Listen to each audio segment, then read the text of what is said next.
when I was a kid, Generation 5 was my least favorite generation of all time. The OU format, from playing it from start to finish, there was just always something broken going on with all the weather mechanics, the broken moves, everything going on. Super stressful and not fun format. But today, I'm going to give it a try in Smogon's Black and White Draft League tournament, the first Draft League tournament they have for Gen 5 on their site. And I was super excited to see if it played better into Draft League, though I kind of going in am expecting that it will not. If you're excited for today's video, make sure to like the video and subscribe if you have not already. We have so much great Draft League content coming your way every week, hopefully from here on until the end of the year, and you definitely will want to get subscribed to not miss it. So coming into this tournament, I was really skeptical about Draft League in Black and White as a concept. And I'm going to throw the tier list on screen here, and this is going to be what the picks in my pool that were made. And you can see there's a few things here that really kind of amplify why I think this format isn't great going in. The amount of dragons at the top of the board is very, very threatening. We have Garchomp, Kyurem Black, Dragonite, Hydreigon, Salamence. I think there's another one. Haxorus is down there at 15 points. No one took that in this pool, though.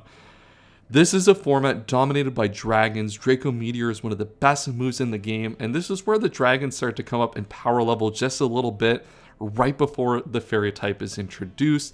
Draco Meteor in this format is 140 base power. Very, very powerful move. Definitely a move that every team wants to be able to click very often. The problem is in this format, without fairy types, it is really hard to switch in. Your only real resistance is the Seal type, and the problem is a lot of these dragons have access to really powerful ground coverage. Garchomp, the reason it is the sole 18-pointer, I think, for that specific reason. Dragon plus ground coverage is so powerful, especially in Black and White, that these threats can just feel so overwhelming all of the time. Now, you look at some of these other ones. Now, there are ways to play around a lot of them. So we're going to get into the one that I got, Salamence, later in this intro sequence. Dragonite and Kyurem, you can at least play around this a little bit with Stealth Rocks. There are no heavy-duty boots in this format, and the spinners are definitely of a lower quality. But the dragons overwhelmingly are so dominant of this format, and without fairy types to kind of balance out the power creep of these, that's going to be a kind of a thing that exists kind of encompassing this format. The second thing that I really didn't like, and I hinted with it earlier with Draco Meteor, is so many of these top tier Pokemon rely on low accuracy moves. The main one that you see on screen, what I picked, Terrakion, Stone Edge, and Draco Meteor being the two kind of key kind of contributors to that. And you have two moves that each, like most of the Pokemon super rely on that are super inaccurate. And it's not necessarily that's not the case in future generations, but a lot of the threats are a lot more consistent in how they kind of apply their offense, and you have a lot more options in that way to kind of lower risk, where in Black and White, it's such an offensive metagame because the dragons are so overwhelming offensively that you kind of are forced into a lot of these situations where you need the Dracos and the Stone Edges, these high inaccurate moves of the world, to be on your sets and to kind of to work in as many games as they can, which opens up to a lot of the variance in this format. And while this format will feel a little bit like Scarlet and Violet with kind of all the play patterns and the offensive gameplay that you see, it's got a little bit more inherent risk to it than the Scarlet and Violet format currently we have does. The other thing that we're not going to see in this video, and I don't know how I feel about it because I didn't play against it, was weather was such a predominant factor in Gen 5 OU specifically. It was the topic of most tier changes that came about. And in draft, there is Politoed at 16 points, which kind of speaks to that a little bit. You see a lot of Politoed, Thundurus, Therian kind of cores. My team was really, really bad as a draft into those teams, but I never saw them the whole tournament. So I don't actually know if they're going to be that much of a problem or not. So I don't know how weather will impact. But those are kind of my three ideas for why I think this format going in is not going to be as great. So now that we've laid that out, let's talk about what I did with the draft, a quick little introduction to the team. The builds are going to be very consistent week to battle, as you will see, just because of the nature of this team and the nature of the format. As I said, this team is very poor into the rain team, was kind of the main thing that I ran into while drafting it. And it was kind of at a certain point, except like, I think I can beat all the other non-rain matchups, at least well enough. We'll see how the rain matchup goes when we get to it. That'll define a later pick. So I start with Terrakion. My goal going into this was I wanted to prioritize a spinner. Unfortunately, Joey was right in front of me, in the draft, and he took Starmie round 1. Starmie was one of the Pokemon I really, really wanted. One, because I think it actually checks a lot of the Pokemon offensively very, very well at the top of the tier list. It obviously checks Garchomp, Dragonite to a certain extent, not really, kind of Jirachi, Terrakion for sure, Landorus, Therian for sure, Thundurus if it's been chipped after rocks and such, like you can check. And you do a lot of checking there, and it gives me a Rapid Spinner early, which is super, super important. That was one of the things I really wanted to prioritize. The hazard removal in this generation is diabolical in Draft League. It's like Starmie, Excadrill, Donphan, and like, I guess Cloyster. I don't even know if that gets Rapid Spin in this gen. Tentacruel is at 13 points. I want Tentacruel on this team. Blastoise, like you're into some really not great Pokemon here early. So I really wanted Starmie. Joey took that. So I'm here with Terrakion, and Terrakion is one of the Pokemon that, like, if you look at the dragons at the top and what they're able to do, Terrakion kind of does a similar thing in that the combination of rock and fighting is actually very difficult to switch into for the most part. It's like bulky psychics that can switch in, Landorus can switch in, and Steels can switch in as well, but the Steels definitely struggle with close combat to switch into. So it kind of plays to a similar thing that Garchomp does, obviously to a lesser extent. But in essence does rely on that Stone Edge very often to output its damage, which, as you guys know, is 80% accurate. So like 1 out of 5 of your moves just aren't going to hit. And over the course of these long tournaments, it's very hard to have that work consistently. This was just like one of the best choice scarfers like in Black and White, like just in general. For that reason, like rock in like fighting being very difficult to switch into makes this a very reliable choice scarf user. As you'll see, that's how we often use in this battle. And then obviously a really good Sword Stance user, though that doesn't make it susceptible to some of the Steel types, having Bullet Punch, Scizor, and Metagross being the main ones. This is more vulnerable to priority than something like a Garchomp is, which is only really weak to Ice Shard, and a lot of the Pokemon that use that, or at least the main one being Weavile and Donphan. Weavile is already faster anyway, and Donphan obviously like will pick it off no matter what.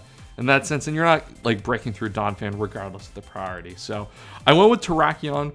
I had the option between Landorus and Terrakion. I figured if I'm gonna play on a Black-White tournament, let's play what Black-White is about.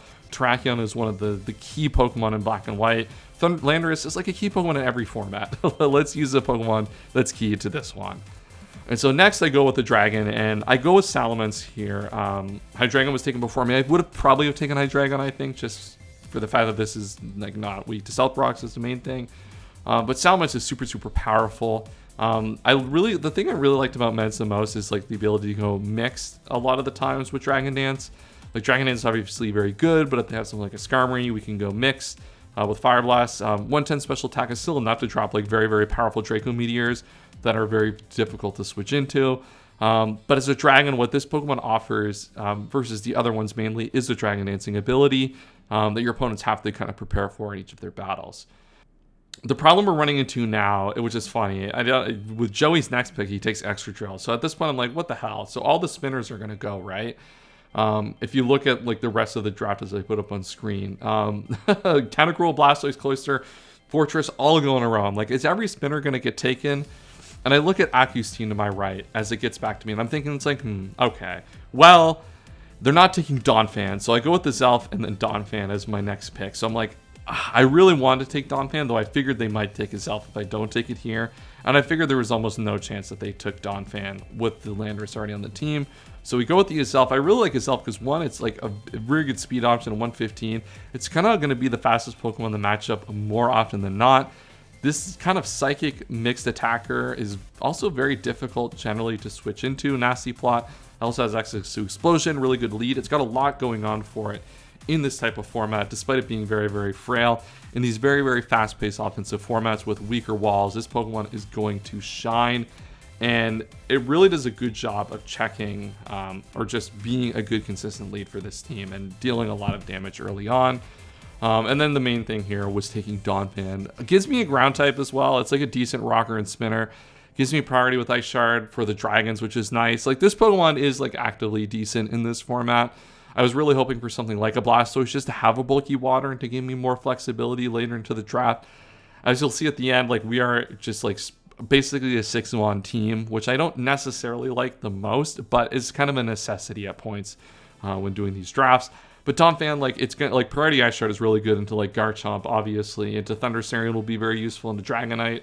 This, and Landorus, like, this is a very useful Pokemon, and gets Rocks and Spin, helps take the load off Azal from being a rocker, lets it be a nasty plot set more often, which is super important. And then Metagross, into round 5, I get my Steel. This is a Pokemon that I was surprised didn't go earlier. It felt like a Pokemon that would have fit in a lot of these teams.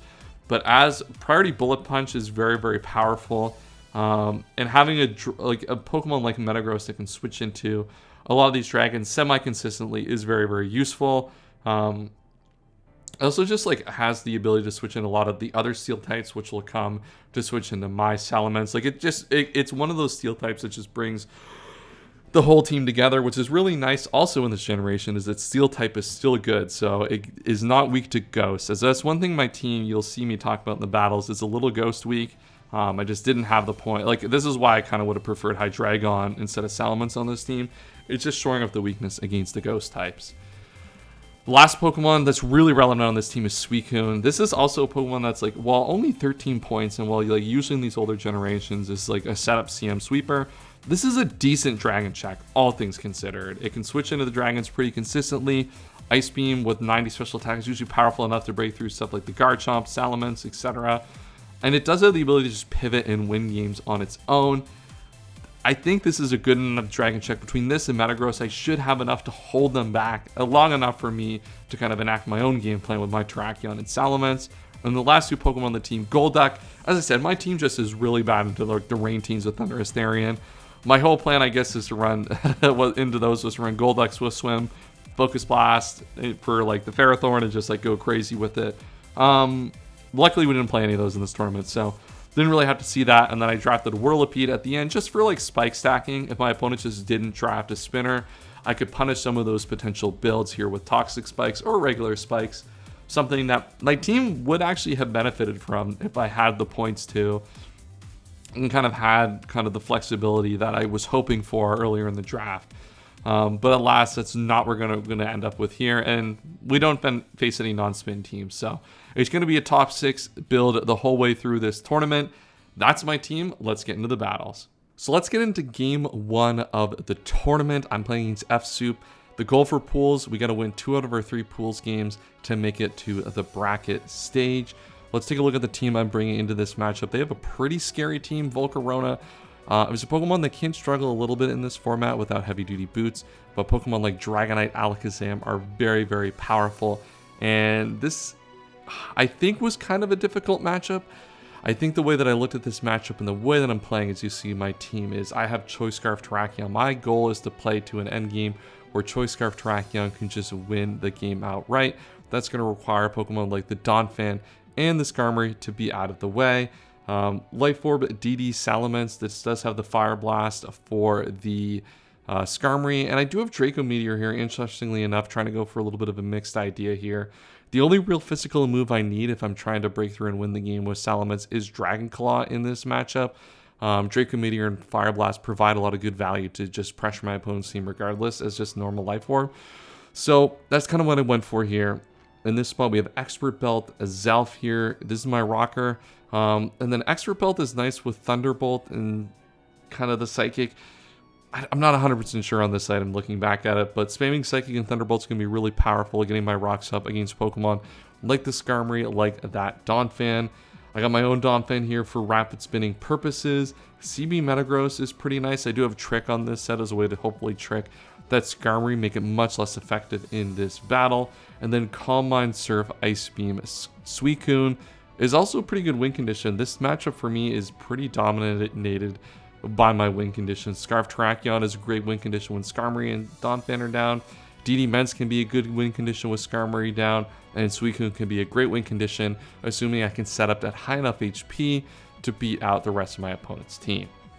So getting into this battle, the lead that I go with against their Alakazam is the Azelf, and this is obviously just going to be my lead every time to get my Stealth Rocks, or in this case, to U-turn on the Alakazam. I would have rocked against pretty much everything else, against something like the Skarmory, the Donphan, etc., even though the Donphan can spin away immediately. But I don't know if I make an aggressive play here. I kind of go into my Metagross, because this thing does have the Magic Guard, right? I do expect this to want to come out later and not just be sacked off immediately to a Bullet Punch. So I go for the trick there, expecting the Skarmory to come out, and it does. It takes a Choice Band. We get the Rocky Helmet, and we're able to get into our Azelf aggressively, as I do expect realistically that Pokemon to try to go for the Stealth Rocks here and to use its one quote-unquote choice turn to get a Hazard up. So free turn for Azelf, and especially if I can't get my Donphan to spin off with the Haunter out there, I do need to get some value out of my Azelf here still. So big Psychic here. It brings this Pokemon after a crit down to 30, which is pretty bad for my opponent, all things considered. But at this point, I do just sack that off to the Ice Shard. Metagross here pretty freely, able to just come in and go for the Ice Punch. It does leave me in a position where I am able to actually get my own Donphan in. I feel like getting Donphan in on Skarmory here is pretty good because this is Choice Lock now, so the chance to get a Rapid Spin is pretty easy, or at least to pressure the Haunter to come in and take a Stone Edge. Now, in comes Salamence early, which I don't really like. I just drop a Draco here. I expect them to switch, right? Surely not. Like, surely they don't Whirlwind me here. It's pretty likely that I'd have Fire Move here for them. And Draco is super awesome in their team, but I guess at this point they're just going to Whirlwind, try to take less damage or something.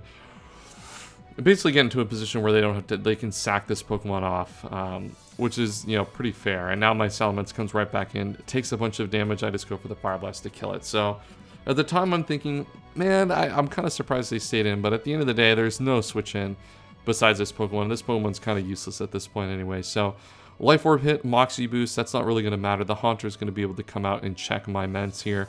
As I just go into the Metagross. They go for the Shadow Ball. This is, by the way, a good Steel type, so don't have to worry about that Shadow Ball just knocking me out outright.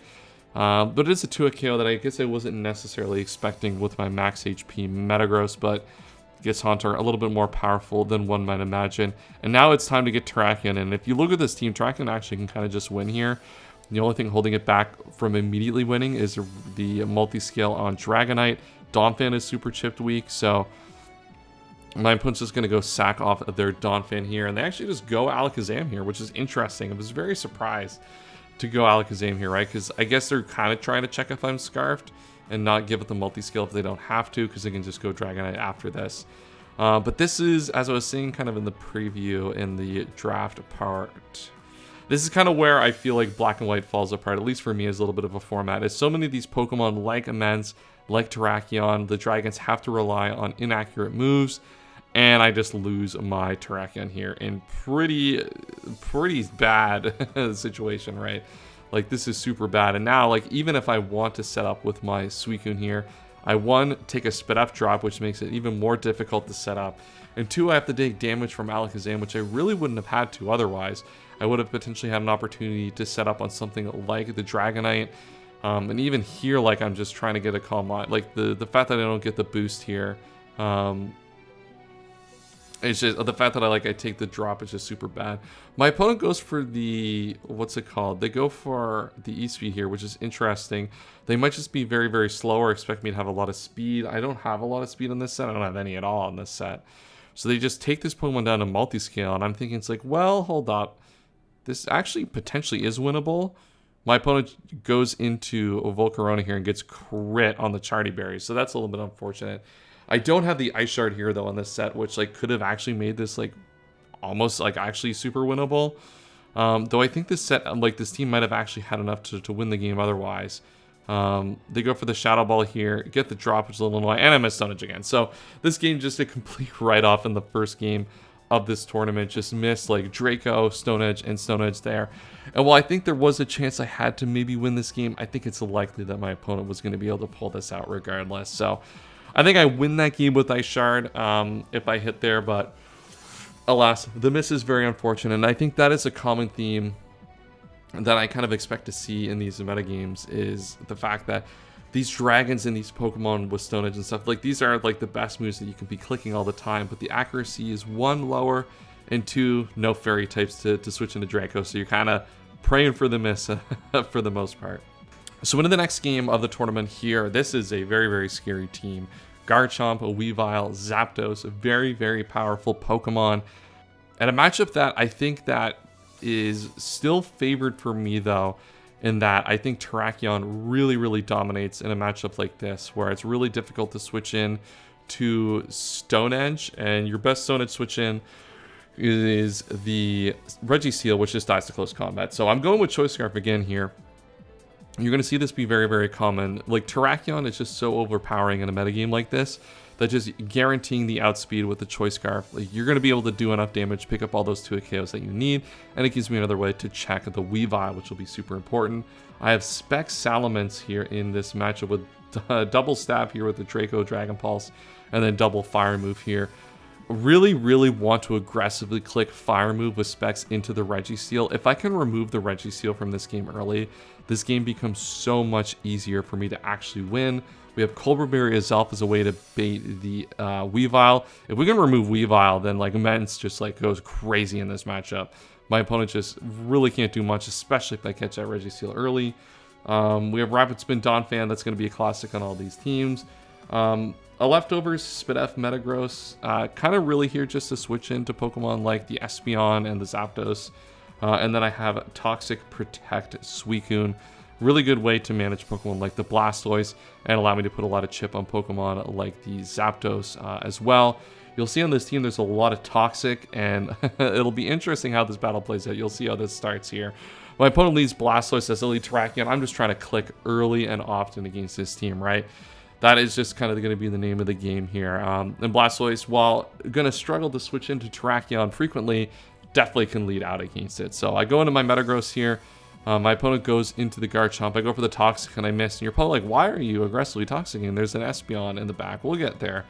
So that Toxic miss on the Garchomp, aggressively getting that Pokemon in, is super unfortunate here early, because that would make it really difficult for either a defensive set or a Swords Dance offensive set, kind of denying that Pokemon the opportunity to really make progress in this battle. My opponent goes into Espeon as they go for the Toxic. Yeah, guess what? I'm bad at Pokemon. I brought a full, like, half of my Pokemon just like Toxic spam, and I'm like, oh, I didn't realize that Espeon had Magic Bounce in this gen. I thought it was not Dream World, it was the X and Y abilities. I don't know. This is what happens when you play in a bunch of old gens all the time. You just forget what what they do across all these generations. So my opponent goes Blastoise as I go into Metagross on the Espeon, as that's my dedicated switch into Espeon. My opponent goes back into Garchomp, and I'm Toxing again. You know I got it like that. And now we can finally have that Pokemon on a timer, prevent it from really doing a lot this battle.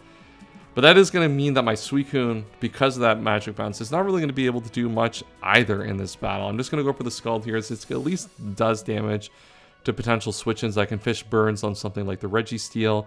And now we finally get the trick come out. And I got a Choice Scarf here on my Metagross, which is actually pretty good. So we're in a position now where Garchomp is Toxic. Espeon is going to start to get pretty low here. And we're going to be opening up an opportunity, hopefully, by dealing with this Registeel, to be able to win with Terrakion in this endgame. I'm just going for Ice Punches here, mainly because Garchomp is the Pokemon that's wanted to come in the most frequently. And now Weavile takes this as an opportunity to come in, which is kind of interesting. Really risking a Bullet Punch there when it doesn't need to.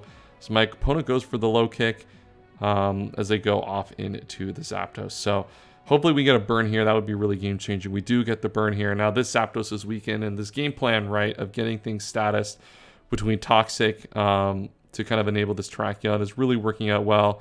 Obviously Zapdos is going to die to Stone Edge anyway, right? But the less HP this Pokemon is at, the better, because this also allows my Salamence to do very well. So we've kind of done a lot here to really set ourselves up. Toxic on Garchomp, burn on Zapdos. Now we just need to get rid of the Registeel as quickly as possible.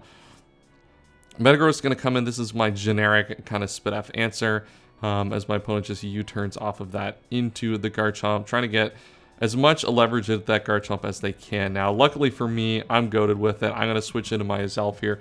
They've Earthquake literally every time they've had this Pokemon in. And I figure it's like, I got to start making progress somehow, right? And just start pushing the agenda. Let's get Azelf in. Let's start to put some more offensive pressure on my opponent's team. I'm just going to get my Rocks up, and that Rock's going to be super relevant here. They have Blastoise as their spinner, right? But if they go in, we kind of want to force that Blastoise in at some point, and Blastoise is going to take a good amount of damage from basically any Pokemon I have on my team. Registeel comes in, And I figure it's like if they're bringing this in, they definitely want to get their rocks up or at least spam a T-Wave out there. I'm going to get that Pokemon taunted, as that Earthquake is going to do embarrassing damage. But at least we prevent the rocks from going up. So that's going to mean my Salamence is still in a very, very good position here the rest of the battle. And Blastoise is forced to come in and spin. And as I said, this Pokemon is going to be... It's so important to get this Pokemon whittled down to enable my Terrakion endgame. Really makes the clicks I have to make simple... a little bit more simple here, and I go for the top. I brought a Toxic Spam team in an Espeon Sumi, all right? But there's no way you're going Espeon here to basically sack it to Earthquake. It still has some utility in this battle, and I'm able to get a Toxic on the Blastoise as it's forced to eat that to Rapid Spin here, which is a super, super good situation for me. And while I don't have a spin blocker, my opponent just goes for the Scald, which is interesting. I figured they'd want to get these rocks away, especially with Zapdos being burned at this point. It'd be very important for them to do so.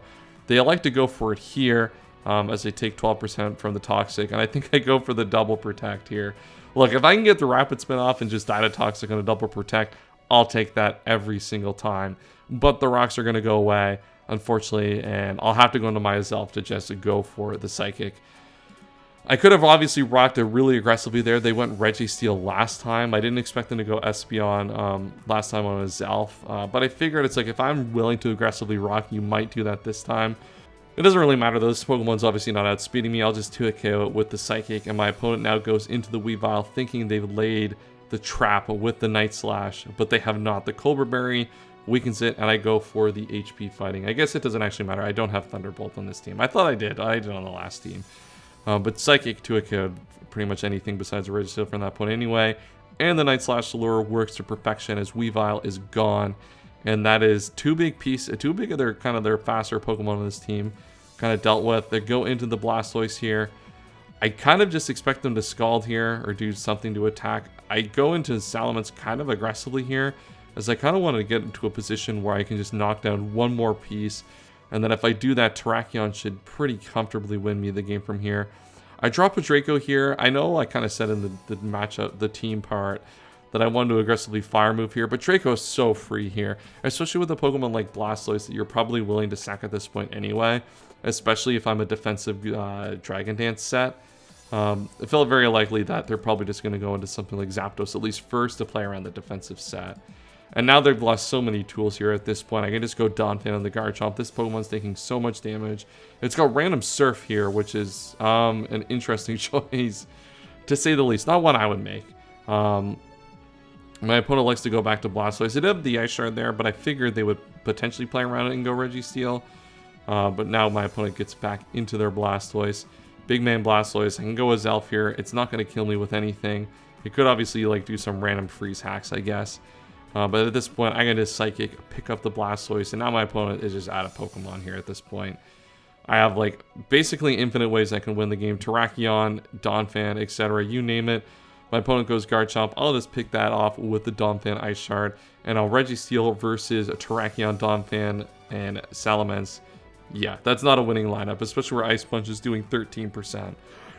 And so after losing the first game in pretty unfortunate circumstances, we do pull this one back and we got a chance to make it to brackets here in the next game. So now we have our final game of pools, and this is a really, really interesting matchup. Gengar here is actually particularly really strong into my team. If you think about it, it outspeeds the Salamence and the Terrakion with kind of moves to hit and kill both of them. My team doesn't have a normal type on it. Like, there's a lot of things going wrong for me in this battle against Gengar. Mensa's also pretty good in this battle as well, as I kind of have to use the combination of Suicune for physical and Metagross for special. And you kind of can take advantage of those turns pretty easily, especially with Metagross, with Pokemon like the Claydol and the Terrakion. Scizor is also like really good way to actually just check my Terrakion outright. Just really good Pokemon for that front. So like this is a difficult matchup, I think, in terms of playing perspective. Getting into my build, I have Babiri Berry Terrakion with Swords Dance. So our first non-choice scarf set for the Terrakion in this battle. And once the Gengar is down, it outspeeds the whole team. And if I get an SD up, I can kind of hopefully have chipped the Scizor throughout the battle at some point, right? That's pretty likely to have happened. It's kind of what I'm banking on. The Claydol as well, Dex Scissor, right? I'm thinking, well, if I get an SC up, it's game over. I just need to make sure I live the Bullet Punch, and that's what the Babiri Berry is going to allow me to do. My choice Scarf here then becomes Salamence here. Because Scarf Draco, because Clefable is a normal type in the Shen, as I said, the no fairy type is really relevant in this format, and it's why Draco is so broken to click into these teams.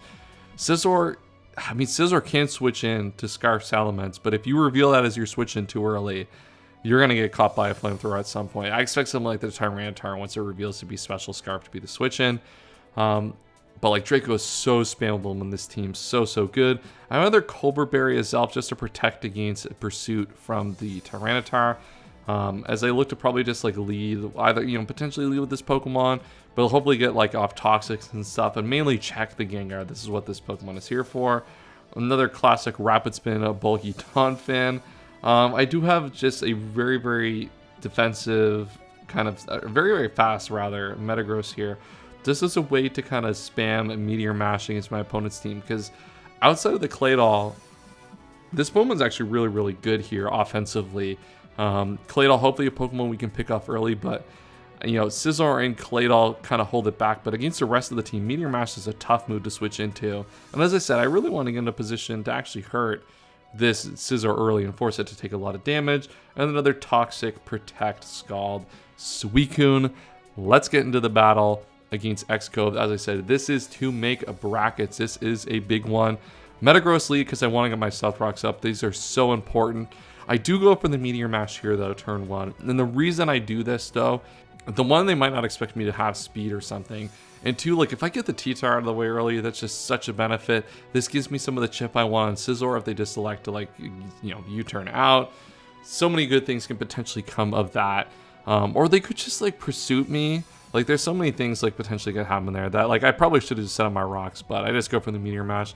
Try to push some pressure on. I can go Donphan here pretty freely as they reveal to have Knockoff. Knockoff obviously not as broken in this generation due to the fact that that buff happened in Gen 6, but still very powerful to remove my item. And that item removal is pretty relevant in Permanent Sand here as well. So Donphan, you know, could take a hit and lefties back into Sturdy range, but that's not going to happen anymore. Sturdy is permanently gone.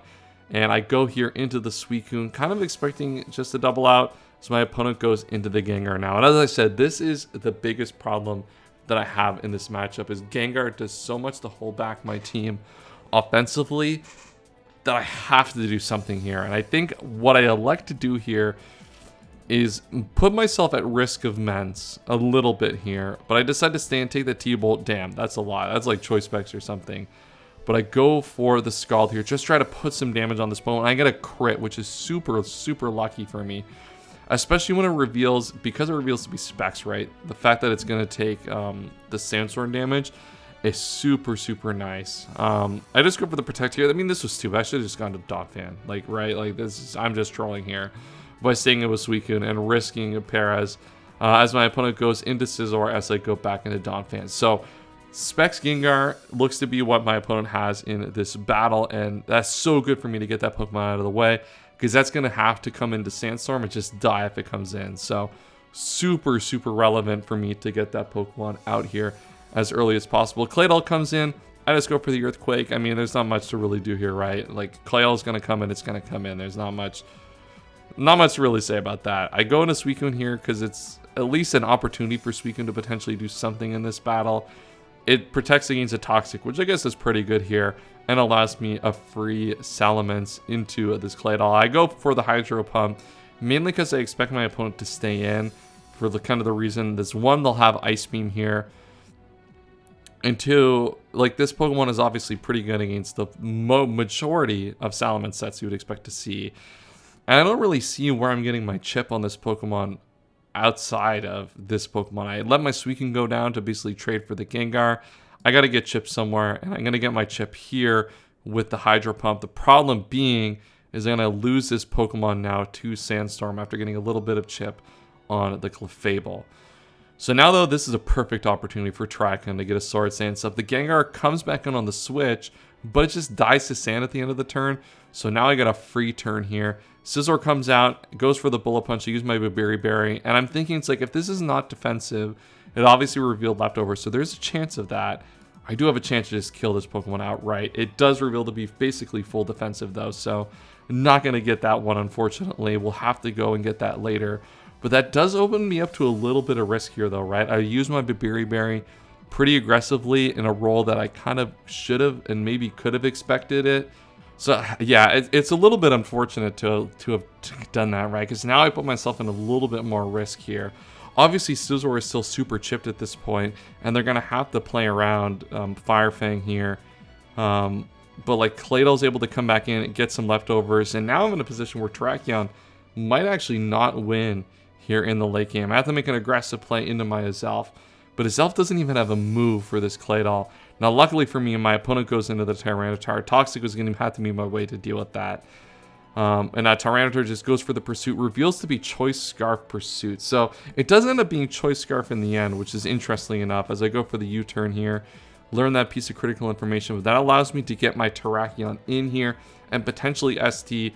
But I do go for the X-Scissor here.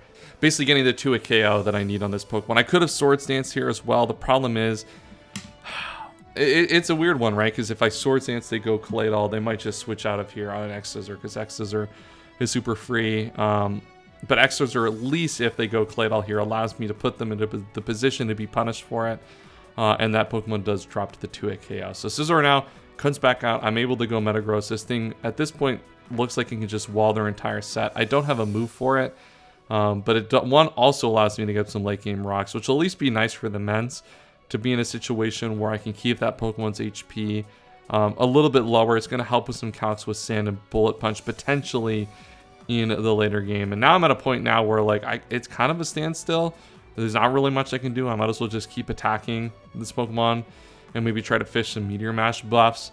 T-Tar comes out here and is the sack. So we're at a point now where like we've limited the number of Pokemon that either player has at this point.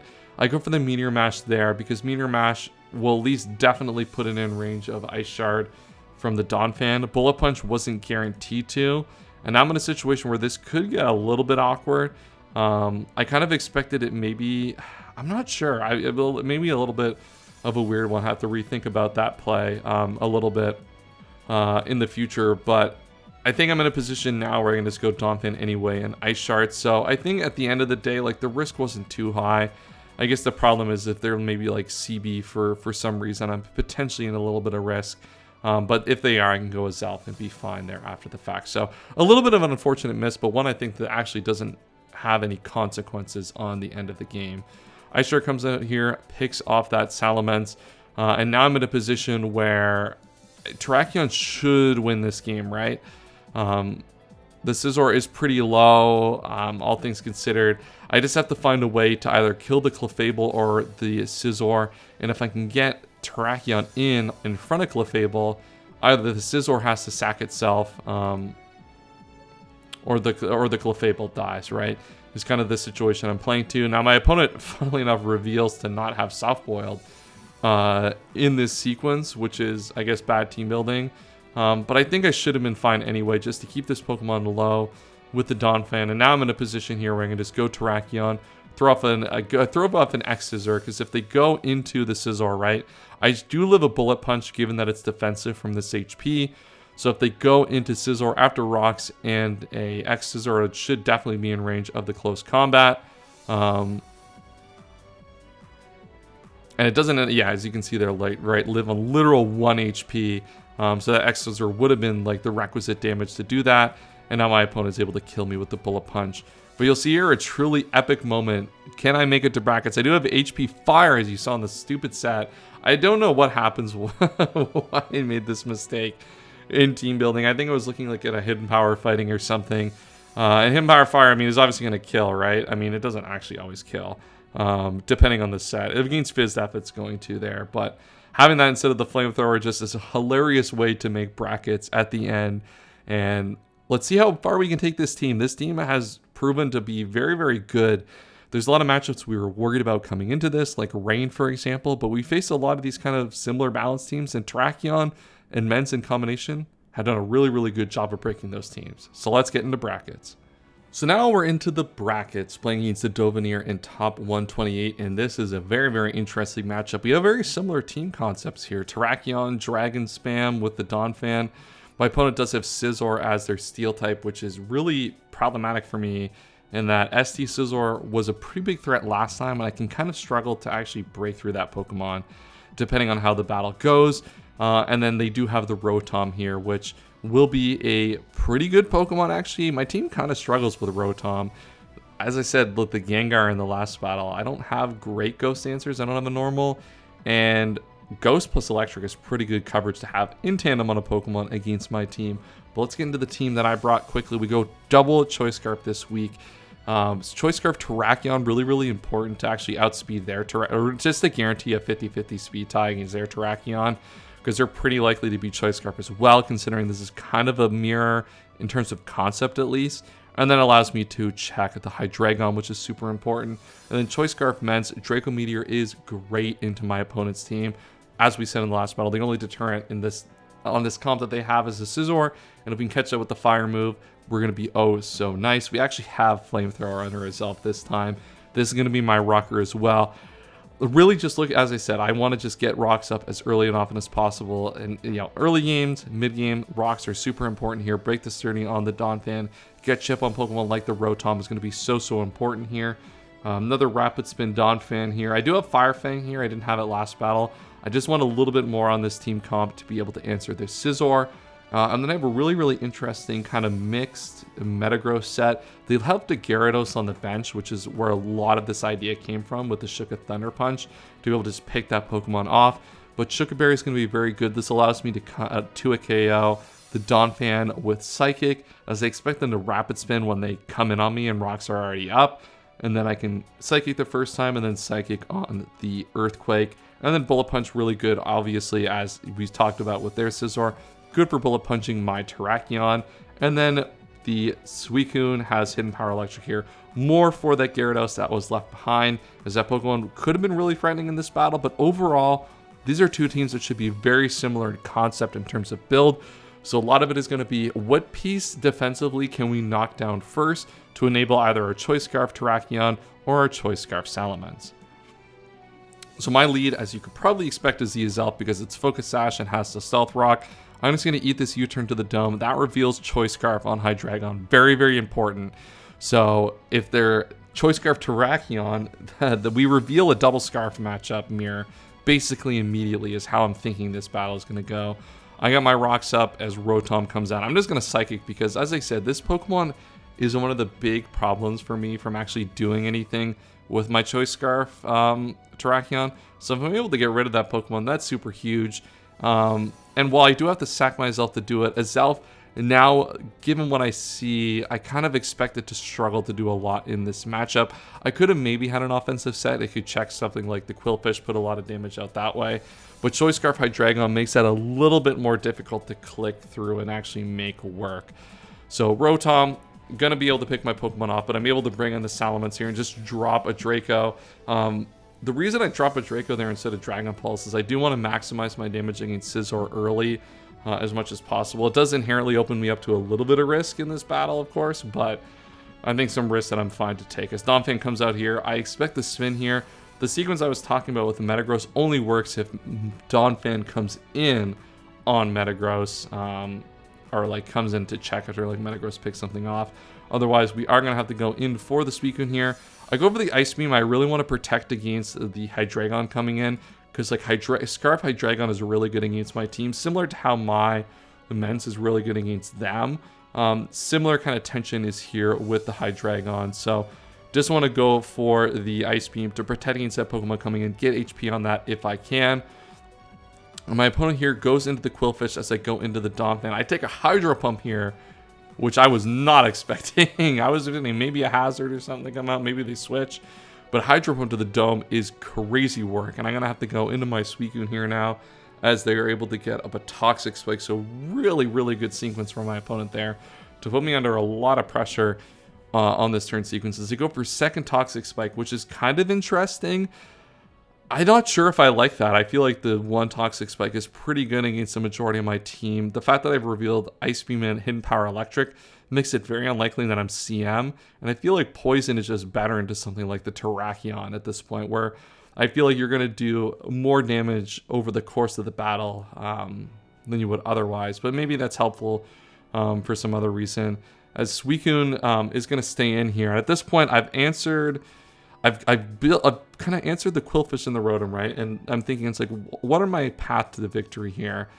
And answering this Hydreigon is really the next big problem, right? I don't have a Dracos. I don't have a great switch. I can go Metagross, but I need the Metagross to be at high HP to potentially bullet punch the Terrakion, maybe to leverage something like a Hidden Power Fire against the Scizor. I have a lot of things I could still use my my Metagross for. It's Suicune kind of has a little bit less. The Donphan's already been chipped, so I like to stay in. I know I can take these Draco Meteors. That Draco Meteor did 43. That's not a lot of damage. And I'm able to just kind of protect off and kind of deal a little bit of damage. I go for the Scald here, figuring they would switch out. I did not expect them to go hard Terrakion here, and they get the burn. So with Suicune here, I'm kind of playing around the fact that I'm not going to be able to get this thing in again without getting Toxic. And I can, get big damage on the Hydreigon. And now I can get big damage on this Terrakion. And my opponent's just in almost an unwinnable spot at this point as a result. The fact that they basically just can't break this Suicune with the rest of their Pokemon, at least not really effectively. Terrakion's going to come out here, deal 23 nice damage with a close combat, as I'm just going to be able to Scald that off. I could have protected there, but they could just like randomly Swords Dance to try to predict, and then it becomes a little bit more difficult. I go for the Protect here just to kind of scout what they want to go for here. I could consider keeping this, and I do elect to keep this because of the fact that they're locked in. This Pokemon does have some use in still checking that Donphan if I need to in the late game. And now I'm able to bring in my Salamence, and I go for the Dragon Pulse here. Let's just keep it safe. Let's not risk a Draco miss if we don't have to. We know our Scarf is always going to outspeed their Scarf, and we can pick up a kill, simplify this to a 4v2, and now I can just go right into my Metagross. So even if they go for the ST, that's not a problem.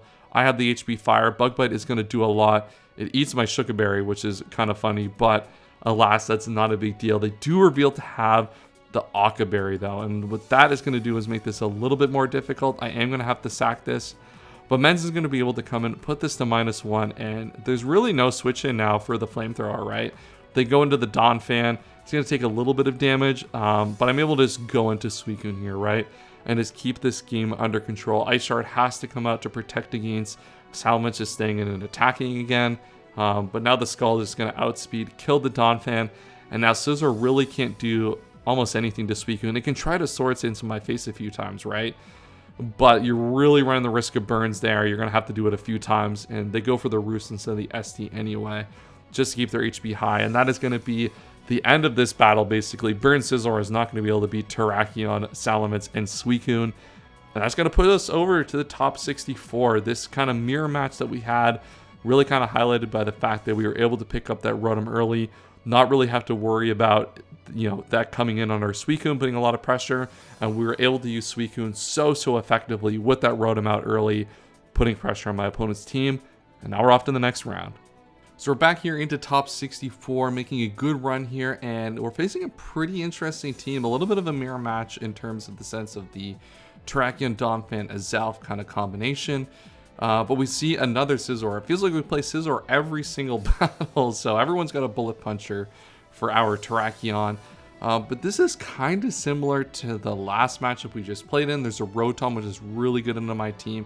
The water one, I think, is actually a little bit better, obviously, than the ghost one, obviously, in terms of like how good they are generally. But I think a little bit better actually against me in this matchup. And then Cresselia is pretty strong here against me. It does a good job of holding back both the Terrakion and the Salamence for the most part, and even holds back a lot of CM Suicune sets. It can CM kind of alongside of it. And then the Scizor is pretty problematic. And even the Azelf, like my team just doesn't switch into Azelf very well. Obviously, I do have the Metagross, but Metagross is going to have like a million jobs to do with this battle. So let's get into the team that we are bringing. We're going with the double Scarf again. This is just kind of the standard, I feel like, that I've been playing and kind of leaning into in this black and white kind of meta game. Is just double Scarf is going to be so powerful in a lot of these situations. I guarantee the speed tie. at least against the Terrakion. I can do a lot of damage, and I do have Toxic here on the Salamence set. The one thing I really want to call out with it is I expect maybe Spadaf Crest to be an answer, depending on how that goes, or a lot of the Pokemon I want to switch into are susceptible to the Toxic. I do have Leftovers, Nasty Plot, Azelf. This is a really, really good set. My opponent's team is pretty weak to Azelf. All things considered, obviously they have their own Azelf to kind of get back at me, but with the Nasty Plot up, like, their team is going to take a lot of damage here. Even Pokemon like Crest is not going to appreciate a +2 Shadow Ball. Another Rapid Spin Donphan with the Fire Fang for that Scizor. Metagross here is going to have some kind of similar ideas to the last time, the last Metagross set we had with the fast, with the Psychic. We do go for Leftovers here because we do need this Pokemon to come in on stuff like Rotom and Cresselia and the Azelf. It's going to have a lot to do in this battle, but we do have the Psychic at least to pressure Pokemon like the Donphan that might want to come in and get a free Rapid Spin against us. And then we have Calm Mind, Toxic, Suicune. This set, especially with that Rotom down, does so much to really open up this game. Obviously, I have to deal with the Azelf as well a little bit, but this is a good opportunity that Pokemon just becomes a sack lead in this battle. Let's get into it. Rotom Wash leads versus the Azelf. Really want to see what this Rotom is early, and we get a Choice Scarf revealed right away. I really figured it was going to be Choice Scarf. Choice Scarf Rotom is so powerful in this matchup, and I'm able to get the Psychic off early. Super good for me, and that allows me to go to my Suicune for free on the Hydro. Hydro is going to miss, but that obviously doesn't matter too much. I'm just going to go for the Toxic here. Getting the Crest Toxic early is super important. They could have gone maybe something like a Azelf there, but it felt like Crest was the pretty obvious switch in the entire time. And I'm just going to go for Calm Minds. Like, I might as well just set up in front of this Pokemon. T-Wave is going to be a little bit frustrating, of course, but this is going to make it very difficult for my opponent to actually make progress against me with this Crest, and it's going to at least give me a little bit more damage to put against the Rotom. Obviously, a burn there would have been nice, but if we can get this Pokemon, especially in the range of Metagross Bullet Punch, like, that's going to be so good for me. And my opponent reveals Trick here with her Rotom, and I'm able to make now the double into Immense for free. This is a little bit risky for me to stay in, of course, as I do at this point reveal Choice Scarf, considering the fact that I switched first. So I could have considered staying in, but unfortunately for me, I don't think I can risk a Focus Sash there at this point in the battle. And Metagross is going to be in a good spot here to at least click Hidden Power Fire on this turn. Donphan's going to come and take a little bit of damage, but I'm able to get a free turn into my Azelf at the very least, because now the Rocks for Earthquake is coming out there. That's a good turn for my Azelf to come in and start putting some pressure offensively. I'm going to take this Ice Shard super well, 16%. That's doing nothing. Psychic is not Psyshock. Psychic is going to be a 2 KO here. And there's a Spinner gone. So if I can get my Hazards up here later in this battle, that's going to be really nice to, kind of help compound the damage on the Cresselia. Makes Scizor a little bit more difficult to switch on something like the Terrakion. A lot of good things coming my way. And I am going to have to sack the Azelf here. I don't have a switch into Scarf Rotom, at least not consistently, as my opponent goes into the Terrakion. I go into Suicune. There's a lot of things I could have done here. I could have gone into my Metagross and threatened it with Bullet Punch. I could have gone into Choice Scarf, my own track, and I could have even just gone Donphan. The main reason I wanted to go into this is I didn't think they were going to stay in and just close combat straight up. I was really surprised to see that. I kind of wanted to put in a situation to try to fish another burn on the Rotom Wash, get more damage there.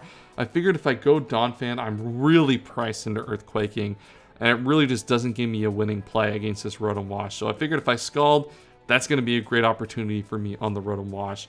Unfortunately, for me, I'm going to have to take this close combat to the dome on the Paralyzed turn, which is really unfortunate, because I did, I did protect there, try to just kill it with the burn, obviously, but alas, that is unfortunate. But we trade for the Terrakion, so that means our team is looking really good here. Cresselia is still obviously a problem that we have to deal with. We just sacked the Suicune off at this point. Suicune's kind of done its job at this point. And now I go into Mence. With that actually Life Orb chip, I now know this isn't Focus Sash, and I know that this kills from this range at any point. And Draco Meteor is impossible for them to switch into from Scarf generally. And they just do sack the Azelf, and I miss. And I just lose this to HP Ice. This is so backbreaking in this game. And just like a classic black and white experience, I feel like, just like having to lose Pokemon in such an unfortunate way. And if that Azelfa's down, I really just do think that the game is basically over from that point forward. They're able to go into Cresselia here. As they do go for the X-Scissor, I get a crit here, which is actually really, really nice for me. But the problem is I'm Choice Scarf now, so I kind of do have to just make a play here and switch out. I go into Donphan. Donphan is pretty nice, but the fact is they're just going to be able to go into Azelf or Scizor at this point, or just like heal this off. I'm in a really, really bad spot because Mence would have been super nice to also helping break this Pokemon down with all this toxic damage. And we're not out of it here, right, chat? Like, let's not pretend like this game is super over just yet. My opponent does go for the Swords Dance here in front of the Donphan, which is very, very surprising because Firefang is potentially so free to have in that sequence. I go for the Earthquake there, just like to play around missing the Firefang. Obviously, like going Rotom, if I get the burn, that's obviously pretty high roll W for me. But at this point, they're in a position where they're just going to lose this Pokemon anyway. And I guess if I Firefang, I think I have rolls to kill with Bullet Punch, and I can preserve my Metagross HP. So maybe a mistake there, honestly, in terms of how I played that one. But I'm going to have to sack this Pokemon anyway to Fire Blast to get Bullet Punch damage. So at the end of the day, I don't think it really matters kind of the sequence of plays that I go for. I go for the X-Scissor here. I really just want to catch this Cresselia. I figured that Scizor is pretty unlikely to come in because any click I kill, I pretty much, anything that's not X-Scissor here kills a Scizor and they lose a piece. That's pretty good in this matchup. And because they know it's Scarf, they can go into it. I could have considered going for the close combat, and maybe that would have helped, but the problem is they get Cresselia and they get to heal off a bunch of HP and then go right back into the Scizor there. So really that play wouldn't have worked really well either. I go into Tracken here, trying to make an aggressive play. They go for the Psychic here, which I just did not see coming, and they get the crit as well, which is super brutal. So Cresselia at super low HP, I can't even go for like a close combat or an X-Scissor to like pressure that thing.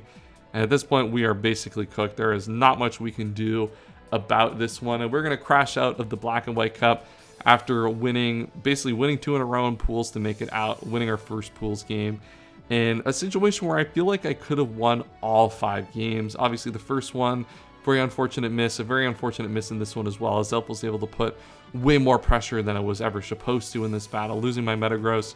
It's just a very, very tough situation to be in, and at the end of the day, that is the end of the tournament, and that is kind of, I feel like, the end of me for Black and White Draft. I kind of don't want it to be like a me salty that I got hacks in Black and White Draft, but I think that this run specifically just showed a lot of the flaws that I think this format has. This is a very, very powerful format. The problem is we didn't even see Garchomp. We saw a little bit of Garchomp. Garchomp, we handled it very, very well. But without the fairy types in this format, the dragons are just super, super powerful. And a lot of the Pokemon just really have to rely on inaccurate moves. And it creates for very, very offensive play, but very inconsistent offensive play, as you see in a lot of the battles we had today. So a little bit unfortunate of a result. It felt like I could have won that one. I made a real run at this tournament. I think my team was very, very good, and I was playing well. I feel like despite the fact that on Wi-Fi I've been really struggling, I played really well in this tournament. I've been playing well in a lot of the things that I've been playing recently, which you'll definitely want to get subscribed for. We got a lot of Showdown Draft League coming your way. So unfortunately, I think Black and White Draft just isn't for me. It just doesn't have enough of the tools that a modern gen like Oras or Usim would have, and isn't kind of one of those more, I wouldn't say skill testing, but one of those more toned down metagames like ADV. So overall, I think this format is just kind of in a messy middle where it's got a lot of power, a lot of the old mechanics, and it's just all together. It just creates for kind of just the imperfect mix that just, I feel like, doesn't feel right on either axis. So that's all I have for today's video. If you guys enjoyed, make sure to like the video, subscribe if you have not already for more Pokemon Draft League content. I will see you all next time, and as always, have a wonderful day.